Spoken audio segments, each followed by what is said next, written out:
তো আলো হচ্ছে কি এক প্রকারের শক্তি বা হচ্ছে আলো হচ্ছে এক প্রকারের তোমার তড়িৎচুম্বকীয় তরঙ্গ। ক্লিয়ার? তোমাকে যদি কোশ্চেন করা হয় আলো কি, তাহলে তুমি বলবে আলো হচ্ছে এক প্রকারের শক্তি বা হচ্ছে তড়িৎচুম্বকীয় তরঙ্গ। আচ্ছা, আলো যে শক্তি বা আলো যে তড়িৎচুম্বকীয় তরঙ্গ, এর মানে কি, মানে জিনিসটা কি, এটা আমাদের জানতে হবে। আলো যে শক্তি সেটা প্রমাণ করার জন্য আমাদের দেখবে অনেকগুলো এক্সাম্পল আছে। যে তোমরা জানো যে যে আমরা সোলার প্যানেলগুলো ইউজ করি, সোলার প্যানেলে কিন্তু এই লাইট এনার্জিটা তোমার ইলেকট্রিক্যাল এনার্জিতে কনভার্ট হয়। ঠিক আছে, সৌরশক্তি থেকে আমরা তড়িৎ শক্তি পাই, তো সেখান থেকে আমরা বলতে পারবো যে আলো হচ্ছে এক প্রকারের শক্তি। এছাড়াও এটা তো আমরা ফিজিক্যাল বা ফিনোমিনা দিয়ে বললাম, ফিজিক্সের রেসপেক্টে। তুমি এটাকে বায়োলজি দিয়েও কিন্তু বলতে পারবে যে আলো যে শক্তি সেটাকে কিভাবে তুমি প্রমাণ করবে। তো সেটাকে আমরা ব্যাখ্যা করতে পারবো বায়োলজির তোমার একটা ইম্পর্টেন্ট টপিক, যেটা হচ্ছে যে ফটোসিনথেসিস বা হচ্ছে সালোক সংশ্লেষ। এই টপিকসে দেখবে আমরা যখন সালোক সংশ্লেষটা ব্যাখ্যা করি, তখন দেখবে সূর্যলোকের উপস্থিতিতে কিন্তু বিক্রিয়াটা হয়। তাহলে সূর্যলোকের উপস্থিতিতে কি হয়, সৌরশক্তিটা মানে এই যে তোমার সানলাইটটা, সৌরশক্তিটা তোমার কনভার্ট হয় রাসায়নিক শক্তিতে বা হচ্ছে তোমার কেমিক্যাল এনার্জিতে। ঠিক আছে, তাহলে সৌরশক্তি বা আলো কিন্তু এক প্রকার শক্তি, সেটা আমরা ফটোসিনথেসিস থেকে বলতে পারবো, কারণ ওখানে হচ্ছে সৌরশক্তিটা রাসায়নিক শক্তিতে কনভার্ট হয়। ঠিক আছে, তাহলে সোলার প্যানেল দিয়ে বলতে পারবো, আমরা ফটোসিনথেসিসের রেসপেক্টে বলতে পারবো যে আলো হচ্ছে এক প্রকারের শক্তি। দ্বিতীয় টার্মটা দেখো, আমি বলেছি যে আলো হচ্ছে তড়িৎচুম্বকীয় তরঙ্গ। এই তড়িৎচুম্বকীয় তরঙ্গ মানে কি? দেখো এই কথাটাকে তুমি যদি ভাঙো, তুমি পরিষ্কার তুমি বুঝতে পারবে। দেখো, তড়িৎ আর চুম্বক, ঠিক আছে, এই যে তরঙ্গ, আলো যে তরঙ্গ, তার মধ্যে তড়িতের প্রপার্টিও আছে এবং চুম্বকের প্রপার্টিও আছে। তাহলে দুটোর মিক্সচারই হচ্ছে আমার এই আলো। তড়িৎ ক্ষেত্রও আছে এবং চুম্বক ক্ষেত্রও আছে, এই দুটোর মিক্সচারটাই হচ্ছে আমার তড়িৎ চুম্বকীয় তরঙ্গ। তাহলে আলো হচ্ছে আমার তড়িৎ চুম্বকীয় তরঙ্গ। এটা যদি আমরা ডায়াগ্রামে দেখাই, দেখো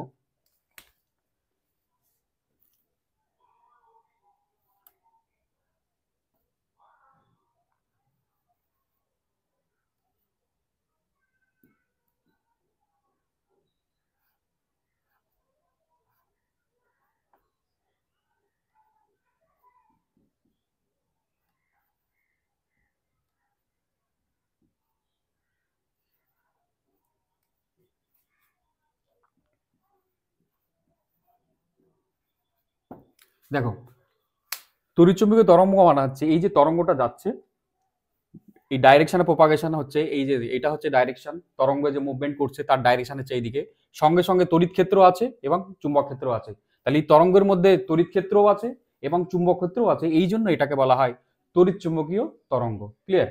আচ্ছা, সেকেন্ড টপিক আমরা জানবো যে আলোর কাজ কি। এটা আমরা প্রত্যেকেই জানি যে আলো আমাদের কি করে, আমাদের বস্তুকে দৃশ্যমান করে বা আমাদের দেখতে সাহায্য করে। আলোর মেন কাজ হচ্ছে আমাদের দেখতে সাহায্য করা। কিন্তু আলোর দেখবে দুটো তিনটে ফিনোমিনা আছে, তার মধ্যে যে ফিনোমিনাটা এই দেখতে সাহায্য করে সেটাকে আমরা বলবো রিফ্লেকশন অফ লাইট বা হচ্ছে আলোর প্রতিফলন। আমরা যে কোনো বস্তুকে দেখতে পাই তার কারণই হচ্ছে আলোর এই প্রতিফলনের জন্য আমরা কিন্তু দেখতে পাই। ক্লিয়ার? আলোর প্রতিফলনের জন্য আমরা বস্তুকে দৃশ্যমান দেখি। আচ্ছা, থার্ড পয়েন্ট হচ্ছে আলোর প্রবাহ বা আলোকে প্রপাগেট করার জন্য কিন্তু মাধ্যমের প্রয়োজন হয় না। আমরা দেখবে সাউন্ড চ্যাপ্টার যখন করেছিলাম, তোমরা ক্লাস 9-এ সাউন্ড চ্যাপ্টার করেছো, তো সাউন্ড চ্যাপ্টারে সাউন্ডকে ট্রাভেল করার জন্য কিন্তু একটা মাধ্যমের প্রয়োজন ছিল। মাধ্যম ছাড়া কিন্তু সাউন্ড ট্রাভেল করতে পারে না। কিন্তু আলো ট্রাভেল করার জন্য বা আলোকে মুভমেন্ট করার জন্য কিন্তু মাধ্যমের প্রয়োজন হয় না। মাধ্যম ছাড়াও কিন্তু আলো প্রবাহিত হতে পারে। দেখবে সূর্য এবং পৃথিবীর মধ্যে অনেক জায়গায় আছে স্পেস, মানে ফ্রি স্পেস বা ভ্যাকিউম, তাহলে সেখানে তো আলো মানে মাধ্যমই নেই, তাহলে আলো কি করে আসছে? তো মাধ্যম ছাড়াও কিন্তু আলো ট্রাভেল করতে পারে, মানে ভ্যাকিউম বা শূন্য মাধ্যমেও আলো কিন্তু ট্রাভেল করতে পারে।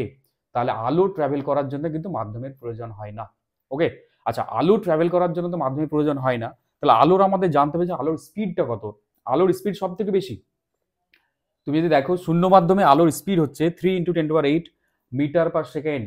শূন্য মাধ্যমে আলোর স্পিড হচ্ছে 3 × 10⁸ মিটার পার সেকেন্ড। আচ্ছা, জলে তুমি যদি দেখো, জলে আলোর স্পিডটা কমে যায়, অনেকটাই কমে যায়, 2.55 × 10⁸ মিটার পার সেকেন্ড। আর তুমি যদি গ্যাসে দেখো বা বায়ুতে, তাহলে কিন্তু শূন্য মাধ্যম থেকে কিন্তু কম, সামান্য কম হয়। আমরা বায়ু মাধ্যম বা সেই যে তোমার শূন্য মাধ্যম দুটো কিন্তু আলাদা নেই। শূন্য মাধ্যম বা ভ্যাকিউম আর গ্যাস দুটো কিন্তু আলাদা। গ্যাসে কি গ্যাস পার্টিকেলস তো থাকবে, আর শূন্য মাধ্যম মানে কোনো গ্যাস কিছুই থাকবে না। তাহলে নিশ্চয়ই এখানে আলোর স্পিডটা বেশি হবে, এখানে কিছুটা হলেও কম হবে। বায়ু মাধ্যমে বা গ্যাসে আলোর স্পিডটা শূন্য মাধ্যম থেকেও কম হবে। এর কারণটা কি, বা এই যে জলে আলোর স্পিডটা আরো কমে যাচ্ছে, এর কারণটা কি আমাদের জানতে হবে। ক্লিয়ার? তো দেখো আলোর স্পিডটা শূন্য মাধ্যমে সব থেকে বেশি, এর কারণটা কি তুমি যদি এখানে একটা ডায়াগ্রাম করে দেখো তুমি বুঝতে পারবে। ধরো আমি এখানে স্পেস মানে কি বা ভ্যাকিউম মানে কি, এরকম কোনো কিছুই নেই, ঠিক আছে, কোনো গ্যাস পার্টিকেলস বা অ্যাটম বা পরমাণু কিছুই নেই। তুমি যদি গ্যাসে কনসিডার করো, তো গ্যাসে আমরা জানি যে গ্যাসে কি হয়, এরকম দুটো তিনটে পার্টিকেল থাকে। আর যদি জল নাও,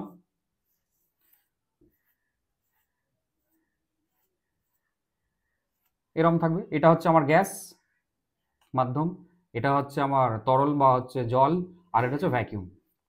তাহলে এবার আমাকে বলো, যদি লাইট পাস করে,